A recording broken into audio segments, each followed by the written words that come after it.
우리 옆 사람 한번 축복해 볼게요.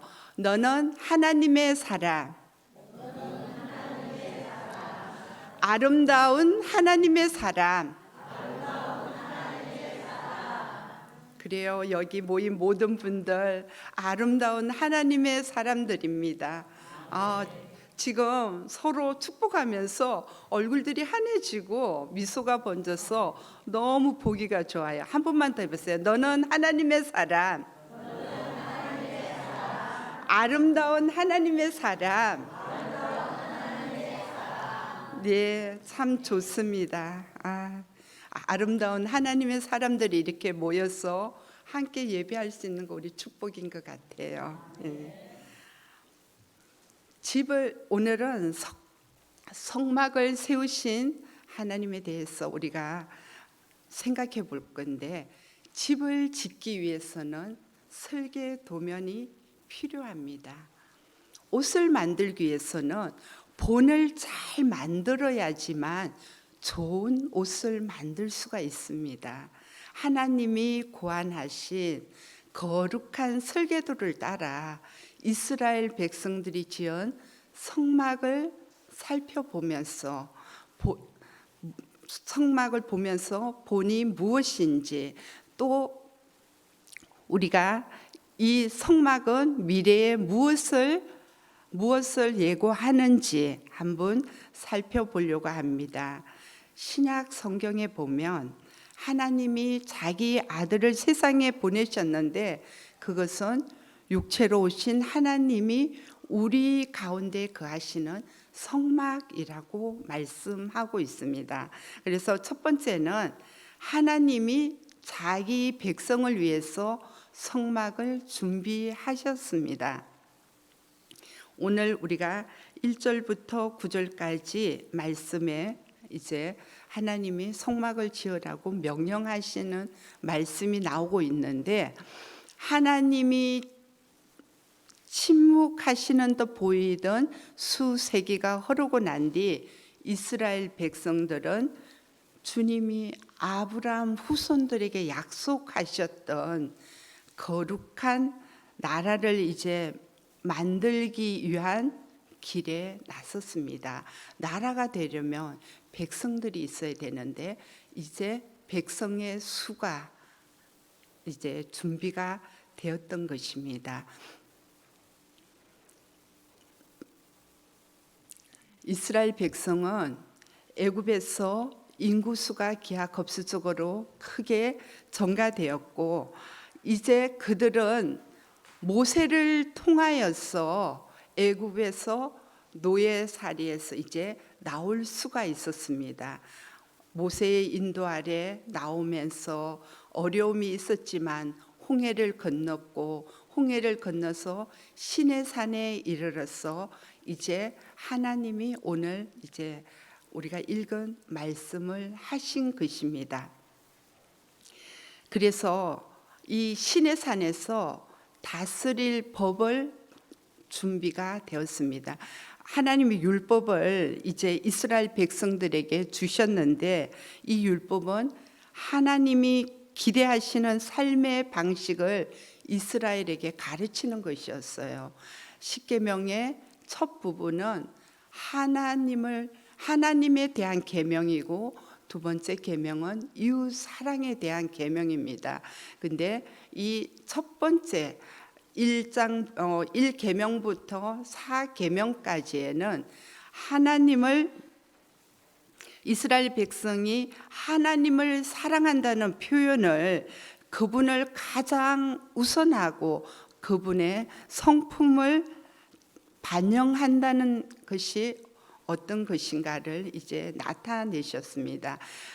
5절부터 10절까지는 이웃 간에 서로 사랑하고, 이웃을 또 서로 이웃에게 유익을 주기 위한 그런 계명을 주신 것입니다.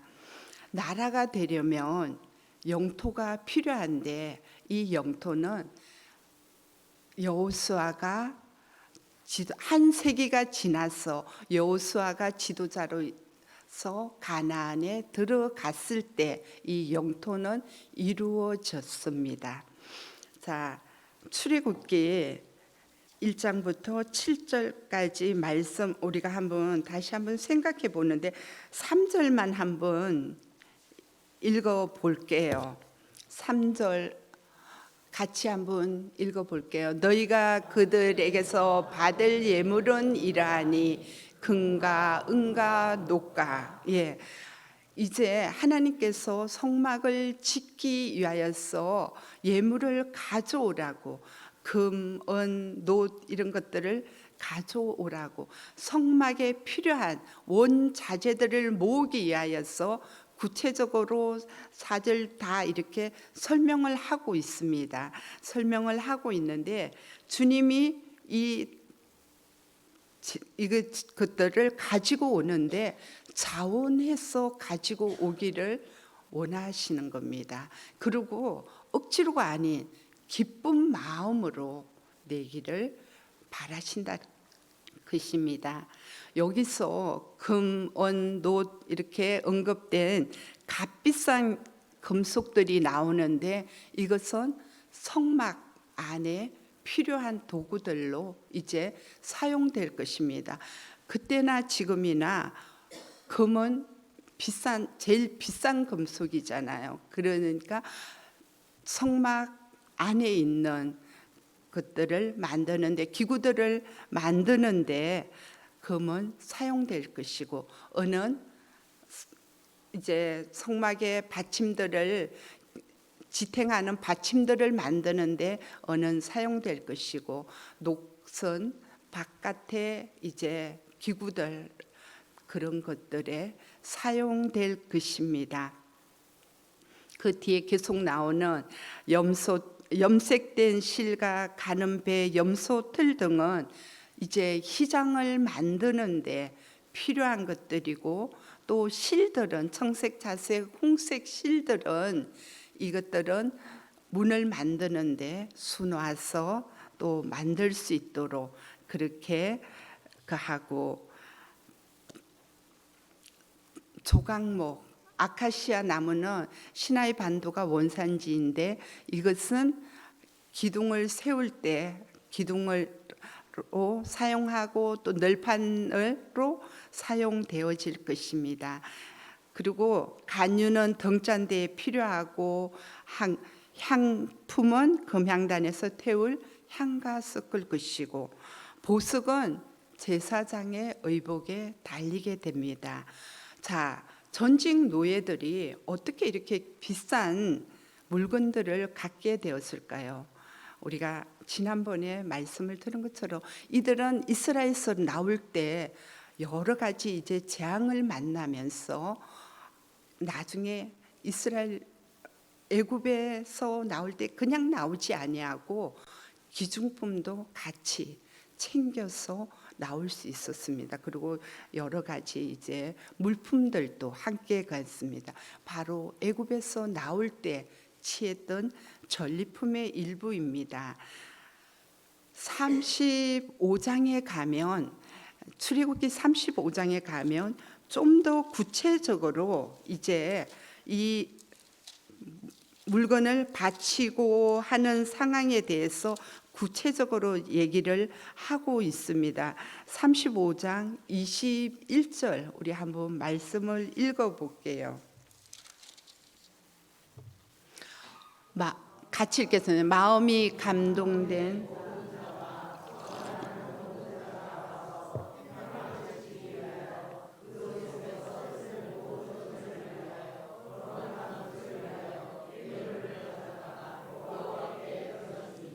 네.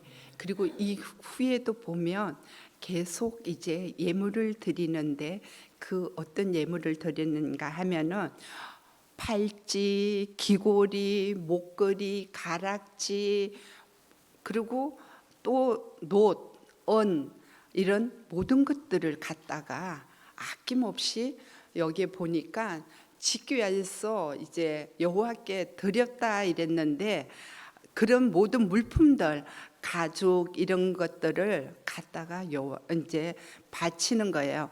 바치는데, 그런데 29절에 가니까 이들이 억지로 하는 것이 아니라 29절 한번 다 같이 읽어볼게요. 마음에 자원하는 남녀는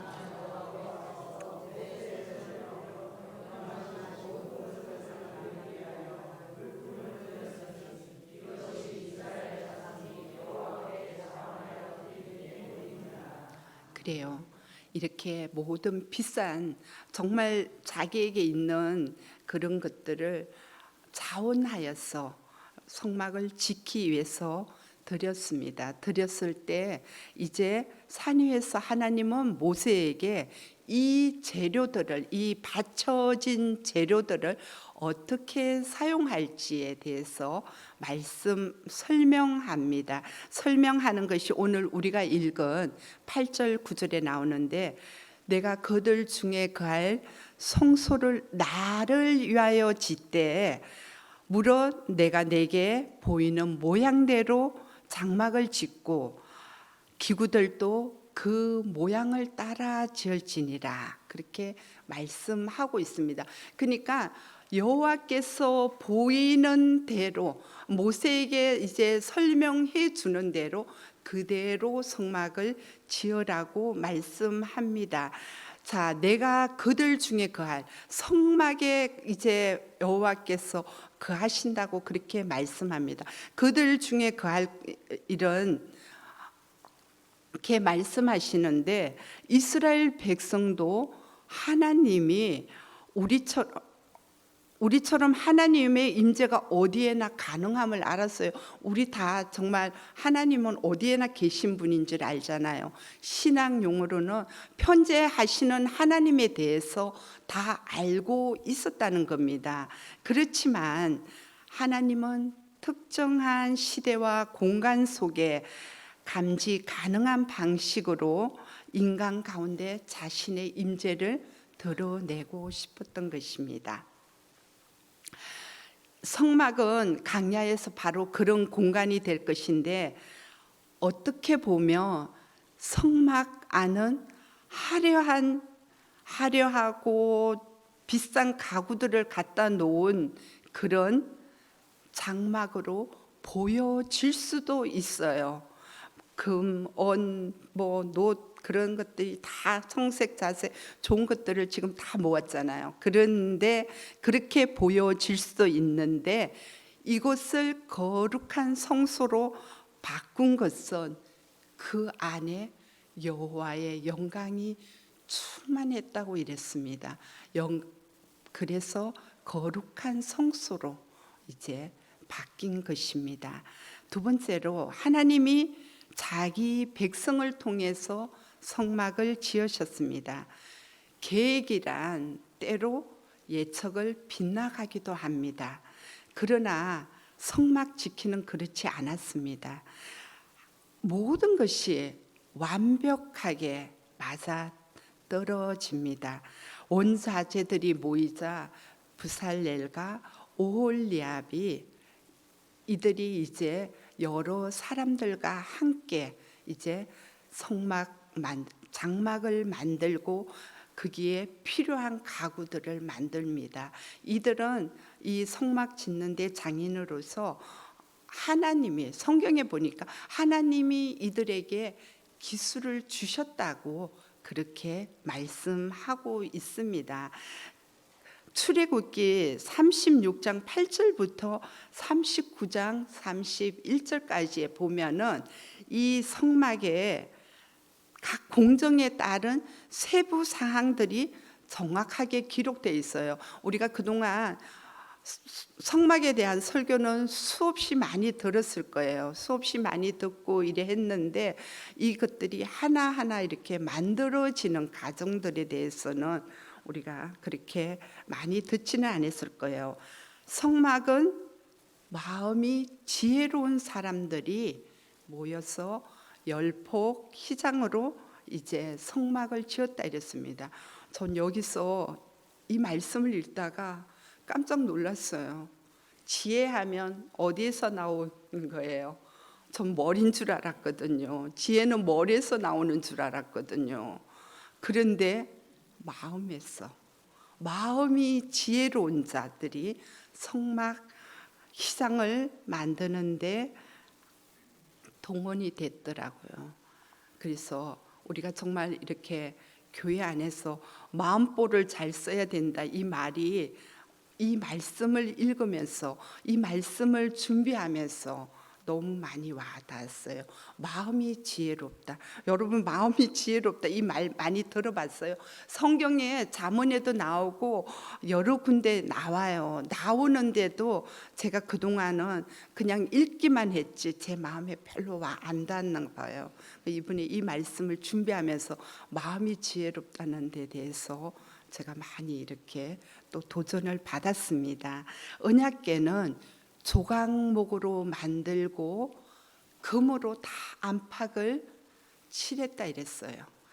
건물에 제가 이제 터키 여행을 갔을 때 보니까 그 성당 내부에 보면은 천장에 금으로 싹 다 이렇게 칠해놨더라고요.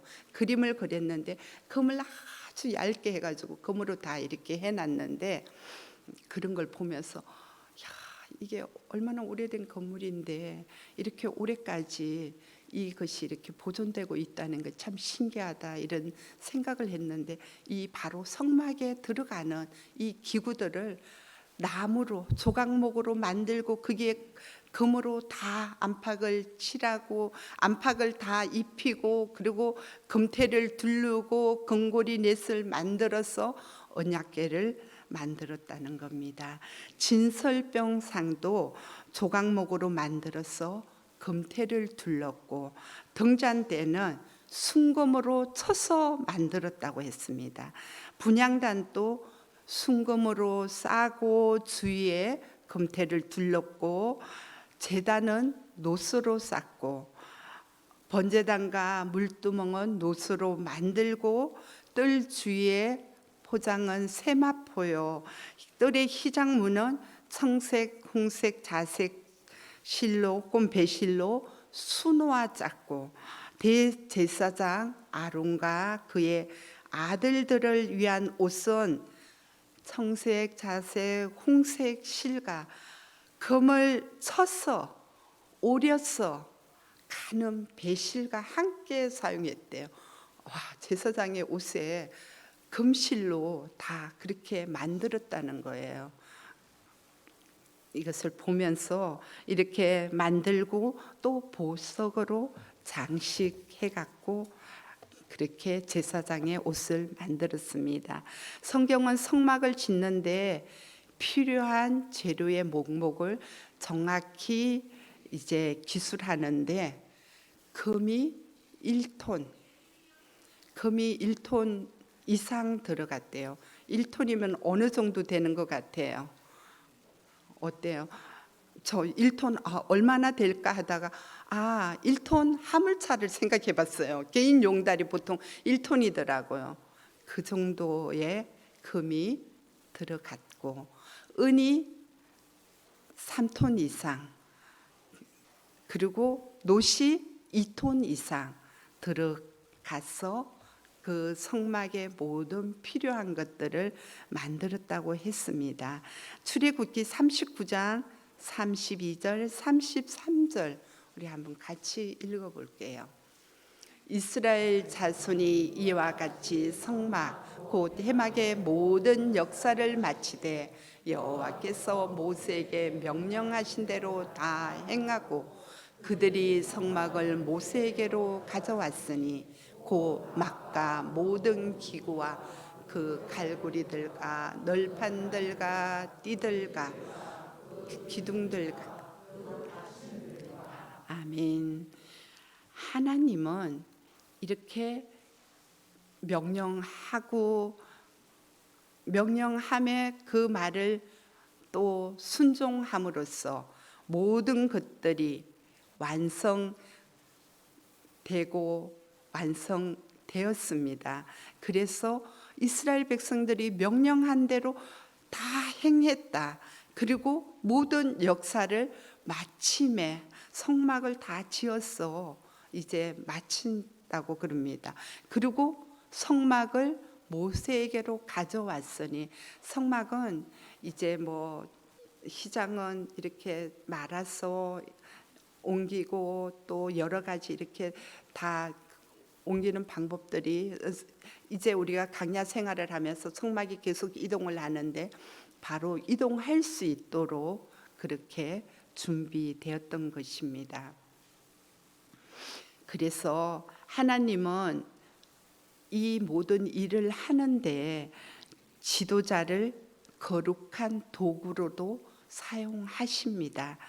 부살렐과 다른 일꾼들은 임무를 마치고 하나님이 세우신 사람에게 이제 검토를 받기 위해서 성막을 모세에게 가져왔다 이렇게 말합니다. 그랬더니 모세가 39장 32절 33절 내용을 다시 한번 강조하면서 39장 42절 43절에 보니까 여호와께서 모세에게 명령하신 대로 이스라엘 자손이 모든 역사를 마침에 모세가 그 마친 모든 것을 본저 여호와께서 명령하신 대로 되었으므로 모세가 그들에게 축복하였더라 입니다. 모세가 그들에게 축복하였더라고 하는 것은 하나님의 명령에 신실하게 순종하면 언제나 우리가 복을 받을 수가 있습니다.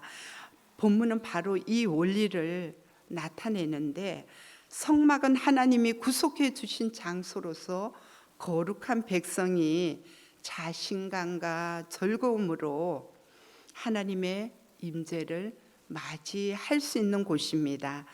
그러나 다른 한편으로 백성에게 그들의 죄를 상기시키는 곳이 될 수도 있습니다. 성막에서 이제 제사를 드림으로 자기가 잘못했을 때 제사를 드리고 그러면서 우리가 또 깨끗해지는 그런 일들을 성막에서 계속했죠. 그래서 거기서 드려지는 속죄 제물은 죄를 씻기 위해서는 하나님의 공급하심이 지속적으로 필요함을 상기시켜 주는 곳이기도 합니다. 세 번째로 하나님의 임재가 성막에 충만했습니다. 이스라엘 백성은 첫째 달 15일에 이제 애굽을 떠났고 홍해를 지나 몇 주 만에 시내산에 도착했습니다. 그리고 그 후에 십계명을 받았고 또 성막 세우는 임무와 관련된 세부적인 법규와 조항들을 받았습니다. 이렇게 해서 출애굽한 지 거의 1년이 지났습니다. 모든 것이 준비되자 모세는 둘째 해 첫째 달 초하루에 성막을 세웁니다. 이 성막은 이스라엘 진영의 한 가운데 자리했는데 광야 여정 내내 똑같은 이제 항상 이 가운데 성막이 머물 수 있도록 그렇게 했던 것입니다. 출애굽기 40장 9절로 11절에 보니까 또 간유를 가져다가 성막과 그 안에 있는 모든 것에 발라 그것과 그 모든 기구를 거룩하게 하라. 그것이 거룩하리라. 그래서 하나님의 말씀대로 모세가 간유를 가다가 거기에 성막에 있는 모든 물건에 이제 간유를 바름으로써 거기에 있는 물건들이 거룩한 물건으로 이제 구분되었습니다. 아론과 그의 아들들 역시 그냥 사용한 것이 아니라 12절 13절에 보면 너는 또 아론과 그 아들들을 회막문으로 데려다가 물로 씻기고 아론에게 거룩한 옷을 입히고 그에게 기름을 부어 거룩하게 하여 그가 내게 제사장의 직분을 행하게 하라 이렇게 말씀하고 있습니다. 아론과 그의 아들들도 말씀대로 이제 다 행한 후에 제사장으로 따로 구분되었습니다. 출애굽기 40장은 성막 봉헌과 관련하여서 모세가 하나님이 명령하신 대로 다 행하였더라라는 말씀이 계속해서 나오고 있습니다. 출애굽기 40장 16절에 모세가 그같이 행하되 곧 여호와께서 자기에게 명령하신 대로 다 행하였더라 이렇게 말씀하고 있어요.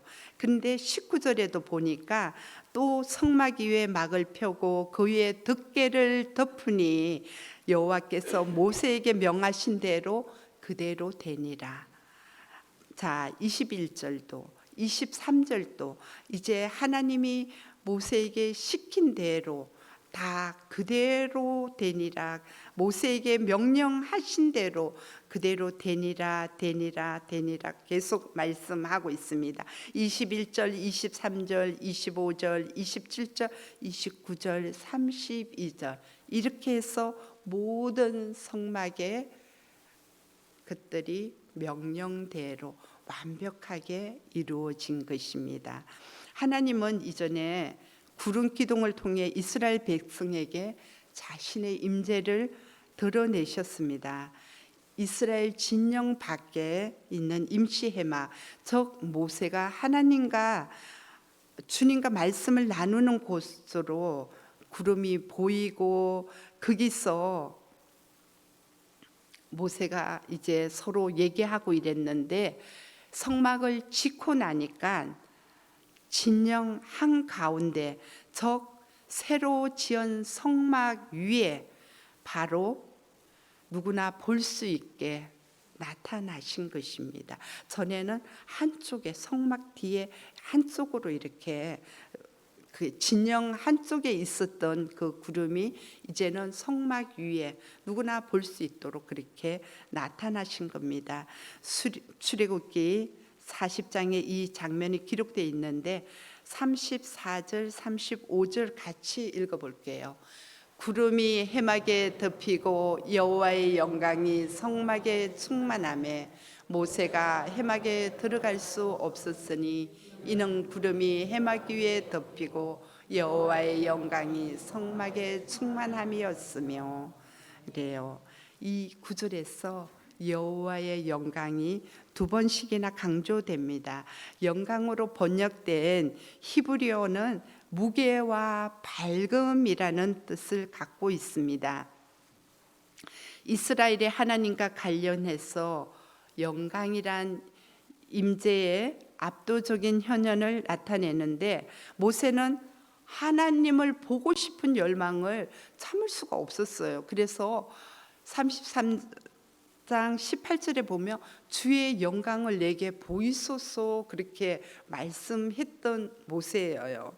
그리고 진영 밖에 장막에서 사람이 친구와 이야기하듯이 하나님과 서로 이야기를 대면하여서 대화를 나눈 뒤에도 모세는 여전히 주의 영광을 보고 싶어 했던 것입니다. 그런 그의 요청에 하나님은 자기 영광을 부분적으로 드러냈는데 33장 22절 23절에 보면 쭉 이렇게 가지만은 내가 그리로 지나갈 것인데 이제 얼굴은 보이지 않고 내가 내 등을 볼 것이라고 그렇게 이제 등을 볼 것이고 얼굴은 보지 못할 것이라고 그렇게 말씀했어요. 모세는 그토록 보고 싶어하던 하나님을 출애굽기 40장에서 여호와의 영광이 성막에 충만하자 모세조차 그곳에 들어갈 수 없었던 것입니다. 구름은 하나님이 이스라엘 진영에 머무시는 영원한 증거로서 성막 위에 머무릅니다. 출애굽기는 다음과 같이 요약되면서 마무리됩니다. 이제 36절, 38절 이제 이스라엘 백성들이 행한 것들이 나오고 있습니다. 36절 제가 읽어볼게요. 구름이 성막 위에서 떠오를 때에는 이스라엘 자손이 그 모든 행진하는 길에 앞으로 나아갔고 구름이 떠오르지 않을 때에는 떠오르는 날까지 나아가지 아니하였으며 낮에는 여호와의 구름이 성막 위에 있고 밤에는 불이 그 구름 가운데 있음을 이스라엘의 온 족속이 그 모든 행진하는 길에서 그들의 눈으로 보았더라 이랬습니다. 출애굽기의 성막에 대한 모든 내용은, 그리고 특히 이 결론 구절은 하나님이 자기 백성과 함께 하길 원하시며 그들과 함께 계심을 그들이 알기를 원하셨습니다. 그래서 이 진리는 오늘날에도 동일하게 이루어지는데, 이 진리의 가장 위대한 증거는 성육신, 하나님 자신이 인간의 형태로 입으시고 우리 가운데 오신 것입니다. 바울은 초기 그리스도인과 우리에게 하나님이 성령께서 우리 안에 거하신다고 이제 고린도전서 3장 16절에 말씀하고 있는데, 너희는 너희가 하나님의 성전인 것과 하나님의 성령이 너희 안에 계시는 것을 알지 못하느냐, 그렇게 말하고 있습니다. 그래서 바로 세상에서 우리는 하나님의 성전으로 다른 사람들에게 주님의 임재를 나타냅니다. 그리고 골로새서 1장 27절에 보니까 너희 안에 계신 그리스도니 그럽니다. 그리스도께서 성령으로 믿는 자 가운데 계십니다. 그리스도께서는 해막이나 성전이 아닌 믿는 자 안에 거하시는데, 믿는 자가 곧 하나님의 거처인 것입니다. 믿음을 가진 우리는 오늘날 하나님의 임재가 머무는 백성으로서 세상에 하나님의 임재를 선포하고 작은 성막으로 살아갈 수 있는 저와 여러분이 되었으면 합니다. 기도하겠습니다. 하나님 감사합니다.